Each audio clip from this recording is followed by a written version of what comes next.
Et c'est pour ça que la religion est magnifique.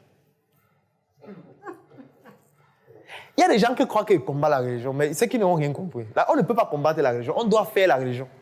Je vais vous expliquer pourquoi. Moi, je donne régulièrement des formations dans les églises. La dernière même, c'était ce mois. Peut-être des gens qui ne savent pas ça. La religion est magnifique parce que la religion permet de casser tous les codes du marketing. Il n'y a aucun code marketing que la religion ne permet pas de casser. La religion, c'est le plus puissant marketing qui existe dans l'univers, dans l'humanité. Et je vais vous prendre un exemple. Si je viens peut-être au Cameroun, je me rends compte que les gens consomment beaucoup peut-être un produit comme le pain. Si je viens directement et je fabrique aussi mon pain pour vendre, le marché est déjà colonisé, donc je n'aurai qu'une très petite part de marché. Qu'est-ce que je peux faire pour conquérir ce marché? Je crée une église où pendant 2 ans, je parle de la parole du Seigneur. Le Seigneur va vous sauver, le Seigneur, le Seigneur, le Seigneur. Je suis l'ange du Seigneur, je suis un prophète. Je développe mon église, j'ouvre des succursales dans plusieurs villes, jusqu'à ce que j'atteigne un niveau où le dimanche, j'ai peut-être 10 000 fidèles qui sont réunis le dimanche. Et maintenant, qu'est-ce que je fais? Je crée le corps du Christ qui devient un produit de l'église. Et je leur dis que mon pain, ce n'est pas le pain qu'on vend à la boulangerie, c'est le pain béni. Et mon pain, un pain, c'est 5 000. Bon, la question que je vais vous poser, est-ce que les gens vont acheter? Oui. Comment est-ce que vous expliquez le fait que quelqu'un achète un pain à 5 000, alors que dehors, quand on dit 125, il dit que c'est cher? Qu'est-ce qui explique ça? C'est la religion. C'est la religion. Ce sont les émotions qu'on a créées en lui. C'est la peur, parce que la peur, c'est la meilleure émotion qu'on utilise en marketing, qui conditionne son comportement. Parce qu'on lui dit, si tu ne fais pas ça, c'est l'enfer après la mort. Donc du coup, il veut pas aller en enfer.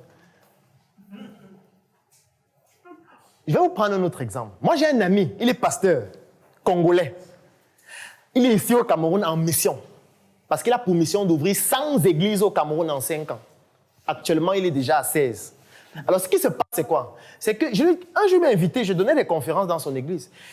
Et il me dit, gars, Claudel, je suis en mission au Cameroun. Je lui dis, comment ça en mission? En fait, son père au Congo a une communauté de 1000 fidèles. Ça veut dire que chaque dimanche, il y a en moyenne 1000 fidèles dans les églises de son père. Et vous savez ce que son père a créé comme projet? Il a ouvert une ferme. Les bandes de 2000, 3000, 5000, 10 000.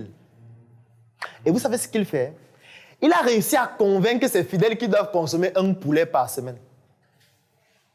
Que c'est une prescription du Seigneur. Et le poulet doit venir de sa ferme, parce que c'est un poulet béni. Donc chaque dimanche, à l'église, on montre comment il bénit les poulets. Il bénit les poulets avec l'eau bénite.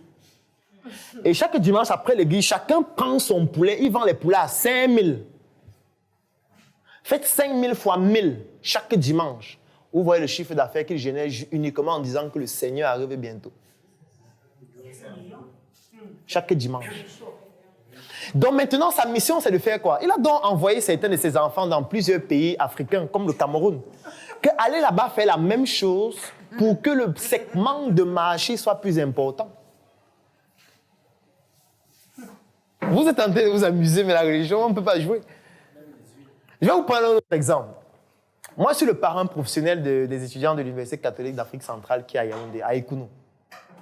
Ce qui se passe, c'est qu'un jour, j'arrive là-bas, ça ne fait même pas 2 mois, et je me rends compte qu'à l'entrée, il y a un chantier, à l'entrée de l'université. Et quand je demande aux étudiants que mais le chantier, c'est quoi? On dit qu'on est en train de construire une cantine. J'ai dit, ah bon? On est en train de construire une cantine. Parce que si vous connaissez bien la catho de Yaoundé, à l'extérieur, il y a beaucoup de personnes qui vendent à manger, les crêpes, la nourriture et tout ça. Je lui dis, mais qui est en train d'ouvrir la cantine? On dit que c'est le principal. Ah bon? En fait, les gars ont tout compris. Que mais, les gens, s'ils sont en train de gagner de l'argent avec nos étudiants, nous, on ouvre pour nous. Et on mange maintenant à l'intérieur. On peut même faire une loi où on interdit aux étudiants de sortir. On dit qu'il faut sortir seulement à 17h. Tu vas manger où? Tu vas manger là? Donc, on ne peut pas blaguer avec la religion. Le problème seulement avec la religion, c'est que, pour moi, il y a 2 cas de figure. Il n'y a pas un 3e cas. Soit tu intègres une religion et tu es un mouton, parce que tu ne peux pas être supérieur dans la religion de quelqu'un que lui. Et tu ne peux pas entrer dans le catholicisme et tu deviens le patron, c'est pas possible.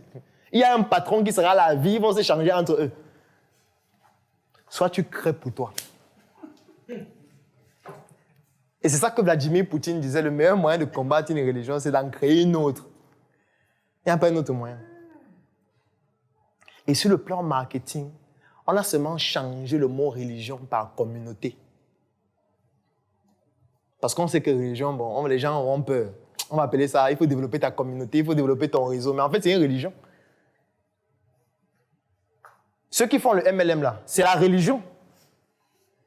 Ça respecte la religion, les principes de la religion.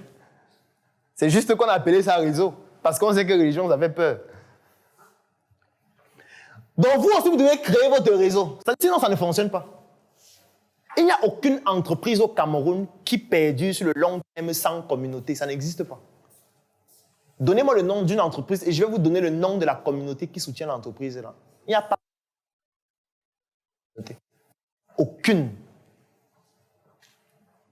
Et ce n'est pas vous qui allez travestir cette règle-là. C'est pour ça que je vous ai dit que pendant cette formation, on aura un projet commun. Pour que vous puissiez déjà apprendre le fait de travailler en communauté. Parce qu'on ne fait pas ça en communauté. La mission est simple. Voici une arme capable de changer le mindset du continent africain. Détruire l'obésité de l'inconsistance intellectuelle dans laquelle se cache le coffret VIP. Il possède une arme contenant 200 heures de formation et 8 ans d'expérience entrepreneuriale. Recevez le pouvoir de devenir une meilleure version de vous-même. Armez-vous de cette clé pour une réussite entrepreneuriale.